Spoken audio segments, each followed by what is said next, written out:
Halo semua, nama saya David, saya adalah seorang WordPress developer. Sehari-hari saya bekerja sebagai senior web engineer di Turnup, WordPress agency untuk enterprise.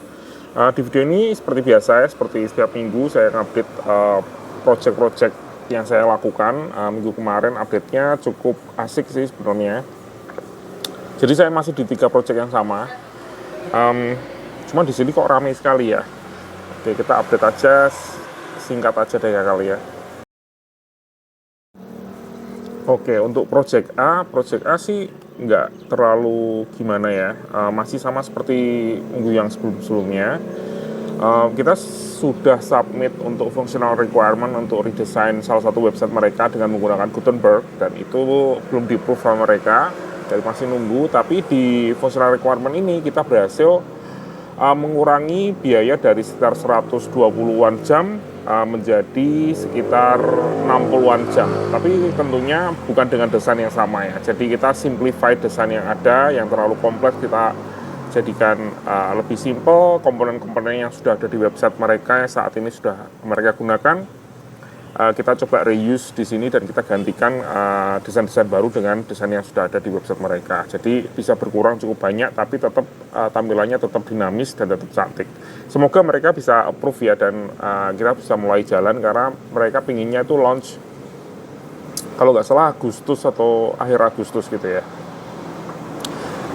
Yang menarik lagi di project ini, di akhir minggu kemarin itu ada masalah di Instagram embed. Jadi ada salah satu website mereka yang di beberapa postingan mereka menggunakan Instagram embed. Jadi cuman sekedar copy paste URL dari Instagram untuk ditampilkan di WordPress. Dan ini adalah fungsi dari WordPress Core itu sendiri ya. Jadi nggak ada fungsi khusus yang kita tambahkan di situ. Yang anehnya sendiri di sini itu gagal untuk ngeload embedan itu kalau hanya mau menggunakan Safari, jadi pakai iOS maupun MacBook. Tapi nggak di semua MacBook juga. MacBook generasi terbaru nggak ada masalah, cuman di kalau nggak salah Safari 14 yang jadi masalah. Jadi ini sedikit aneh. Jadi kita coba untuk menyelesaikan itu, tapi kayaknya sih itu ada 2 kemungkinan.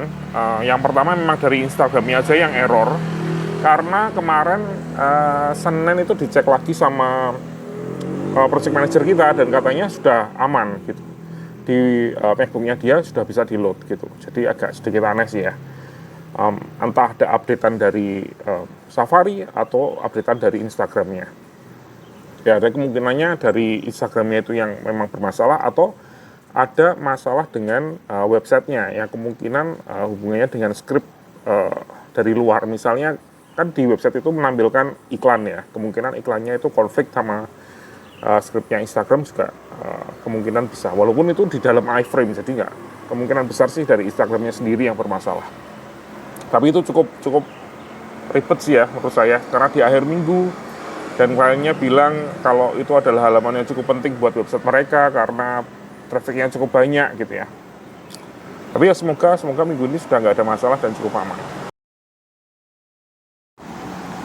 Untuk project yang kedua itu saya nggak nge-tag lead di situ, dan nggak terlalu banyak sih ya job buat saya di situ. Saya masih terus membuat kalkulator itu ya, membaca functional requirement mereka dengan lebih detail, karena ternyata setelah kita ketemu dengan mereka itu ada banyak detail yang miss gitu ya.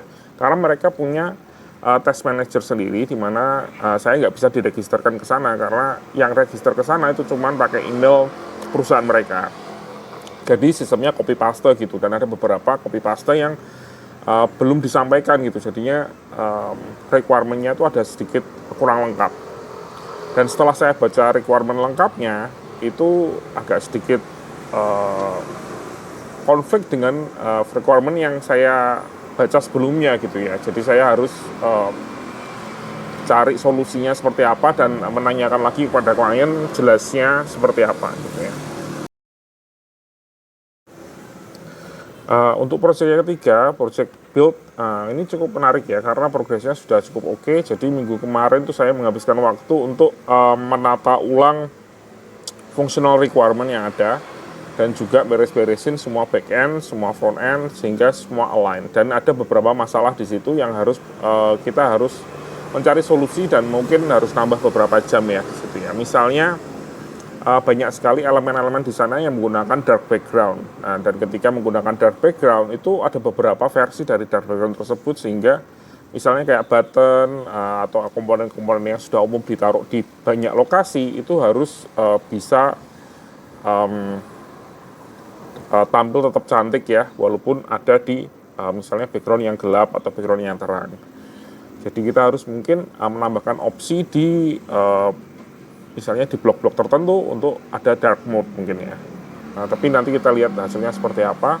Saat ini sih kemarin saya sudah kalkulasi juga bahwa kekurangan dari engineering itu mungkin sekitar 100 jam kurang lebihnya. Bisa lebih, bisa kurang, tapi tergantung dari QA, karena QA-nya belum mulai.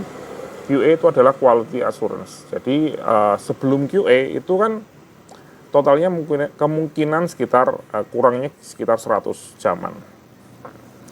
Dan kita masih punya 1 bulan lagi, jadi kayaknya sih aman, karena setiap setiap minggu itu saya 15 burning 30 sekitar 50 jam. Jadi kita sampai akhir bulan nanti itu masih punya sekitar 200 jam, tapi kurangnya cuma 100 jam. Jadi semoga cukup oke ya hasilnya nanti. Kalau misalnya nggak ada perubahan lagi dari klien, karena klien yang ini memang sedikit suka berubah-ubah ya. Ya, itu saja. Ya, itu saja update dari saya. Terima kasih sudah menonton. Maaf ya kalau suaranya agak sedikit banyak suara dari luar. Sampai jumpa di video selanjutnya.